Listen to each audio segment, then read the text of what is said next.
All right, going to talk about Ukraine tonight again, but in a different vein. I got some ideas I want to spin out there with you about Ukraine. That area that's called Ukraine today, the country, it's people have lived there for 32,000 years. Think about that, 32,000 years. They say the Americas were inhabited about maybe 10 or 13,000 years ago at the most. So they've been over there almost 3 times longer. There's been people living there, right?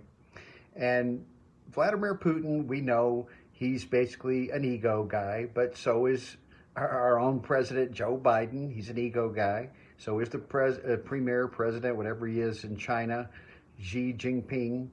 They're all ego guys. They're players. They're just like, think of them like coaches of a football team.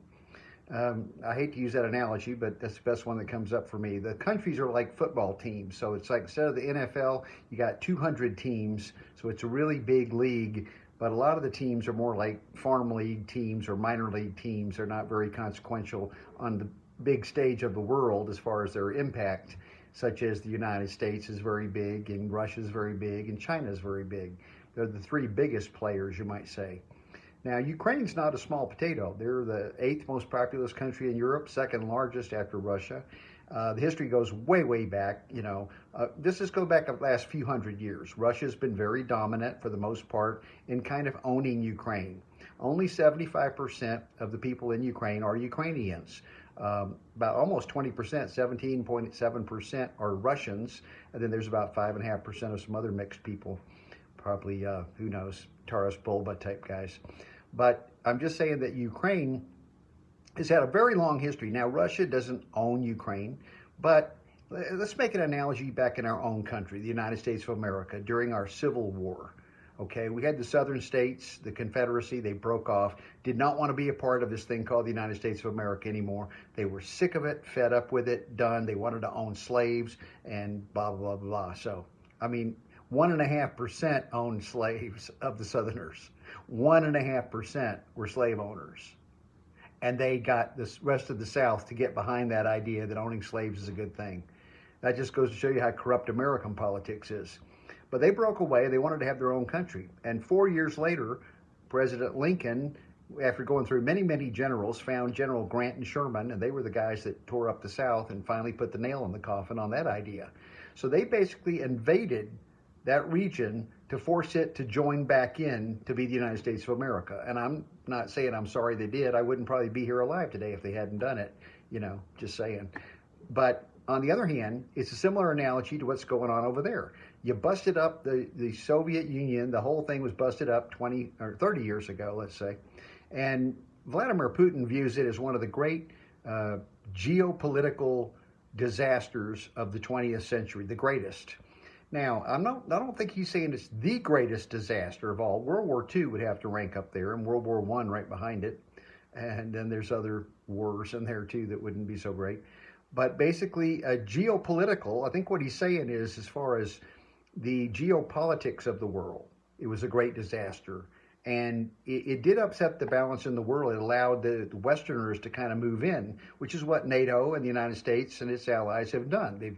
They're knocking on the door trying to put the squeeze on Russia and Putin. I don't think that's a very good idea. That's like a team like the New England Patriots, which are cheaters, going in on the Dallas Cowboys and wanting to get some of their players and stealing them, illegally and bribing them, whatever. That's a bad analogy, but I'm using the football analogy now. But what the West is doing is they're encroaching on Russia and scaring them. And Putin, we know he's an egomaniac, okay? But all the world leaders are. Biden has got a weak ego. It's propped up usually by drugs, I would say, and other gizmos they have going to keep this guy alive. I don't know how he's still alive. But the China premier is just sitting back just like this. He's laughing, he's watching it because he's rooting for Russia, basically. And, they're more allied now than they have been in a very long time, Russia and China. And China is going to emerge as the economic superpower of the world in the next 5, 6, 7 years. They'll maybe won't even take that long to eclipse the United States as the global economic superpower of the world. That's if we don't have World War III, which I think is unlikely. But I think this is all a charade right now to divert attention away from the 2-year nonsense that's been called COVID-19 and all the variants and distancing and masks and all these policies that have been just people are burned out on that. They need another bad story in the news. So they're diverting the attention now over here. And this is drummed up, partially because Putin is still PO'd about the fact the Soviet Union broke up. And he still kind of wants the good old days. He's a little nostalgic. He wants to have, he went down and got Georgia, and not the state of Georgia, but, Georgia, the country over there. You know what I'm talking about. And so they want to get the Ukraine back under their fold, too. And they already did that with Crimea back in 2014. They went in and annexed Crimea, the little peninsula down there. They had a big war also there years ago called the Crimean War, but that's history, and we won't go back into that. And so now Putin is just really not happy about this West, pushing and encroaching. So it is set up, it's a scenario that the global elites above the world leaders have orchestrated. It's sort of like, imagine you're playing the game of Risk. The global elites, these top 300-400 individuals that have the most money in the world, that run Vanguard and BlackRock, and they own all the corporations and all the banks, and they own the United States, they own Russia. They've told these guys down here, think of it more like a wrestling match than a football game. It's like a wrestling match, see?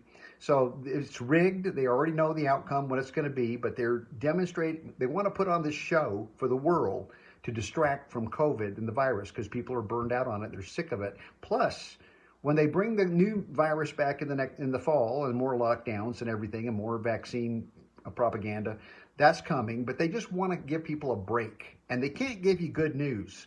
You're never going to see the network news come on and start talking about good things in the world that are happening.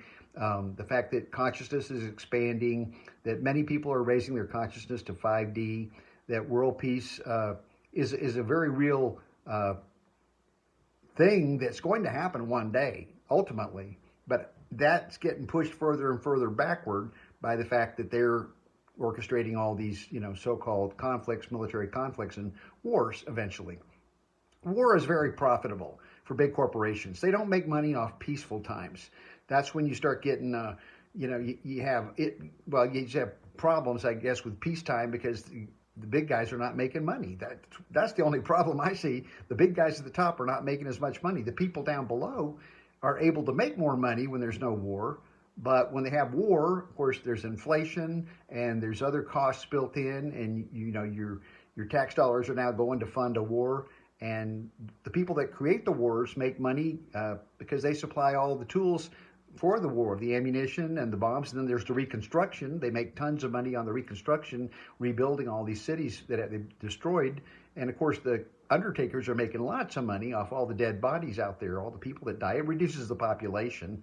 That was part of the whole pandemic goal back in 2020. The pandemic was about reducing population. Bill Gates has talked about that famously. We need to reduce the population. We need to reduce the population. The global elites also want to reduce the population. They like having a lot of slaves down here, but you get close to 8 billion slaves. Things are getting a little unmanageable for them. So they want to thin the herd a little bit. The best way was to attack older people who are more vulnerable, senior people like me, people in their 70s and on up. Just get rid of as many of us as you can. That's why the COVID whole thing seemed to be a good idea to them, because they did get rid of a lot. The average age of people that died from COVID is 80 years old. So just saying, the United States, they failed in getting 90% inoculated that they had vaccinated. They got like 70-something%. Still got a third holding out, unlikely to ever get vaccinated. Most of those a lot of them, I shouldn't say most, but a good high number of them have guns. And they know that. And so they know if they start encroaching upon the people that have guns, there's the don't tread on me ethic of conservatives. They're going to start fighting back. But I would say we ought to let Putin go in and take Ukraine. Ukraine has been, they've dangled this carrot in front of the Ukraine people in the western side of the country that freedom and joining NATO and the European Union would be a good thing for you. And hey, who doesn't like freedom? I like freedom, but guess what? Our freedoms have gone away in the last 20 years, starting with the Patriot Act after the bogus 9/11 inside job our government did on us. Then they stole our rights and freedoms under the Patriot Act. They've been eavesdropping on us ever since. Snowden revealed that in 2013. So we know the American government is corrupt. They've been complicit in assassinating leaders such as John F. Kennedy, his brother Robert Kennedy, and Martin Luther King Jr., among many others, John Lennon most likely, assassinated basically by your U.S. government indirectly, but your government was responsible for it. Your government is responsible right now for feeding the rich as they do every day. They cater to the rich. They don't give a crap about you or me. They don't care about the middle class, certainly don't care about the poor. All they care about is staying in control and in power and distracting you from the real truth, the good news that could be reported if they were to take the time to report some good news, some positive things that are going on in the world. They will never do that, folks. They're going to keep you afraid and in fear and paranoia and anxious by giving you the bad news about war is imminent. We must go to war. Freedom, war. We must fight them terrorists. Blah, blah, blah, blah, blah, blah, blah. And that's the news, folks. That's what's going on today. And remember, the United States of America, great country, 320 plus million people in it, wouldn't be here today if we had not, our forefathers, I should say, had not annihilated the Native Americans and pushed them down to like 1% of the population now, living on the worst land, on these reservations, and breaking all the treaties they made with them. So don't forget, our Western, from the UK and those regions, our forefathers that founded this country, the United States of America, they were basically genocidal maniacs, and they were for the first couple hundred years until they got rid of all those blasted engines, as they used to call them. So this is a country that's been rooted in violence. This U.S. government's been involved in over 100 military conflicts. So don't think the United States is always the good guys. This is a thing that has to be played out. I'm in favor of letting Putin go in and take the Ukraine, and most of them are going to be happy because most of them over there like the Russian culture. They speak Russian, and it probably would be better all around for world peace if nobody started rattling their sabers and threatening to start World War III and launch nukes over there over Putin taking back over the Ukraine, just like Lincoln and the Union did when they took over the Confederacy and got rid of it and made it meld back into the United States. That's all that's going on. There's a historical, cultural history with Ukraine and Russia that's very strong. And I think most Ukrainians in the long run probably will be happier with that than having World War III in their backyard. What do you think? I'd like to hear from you.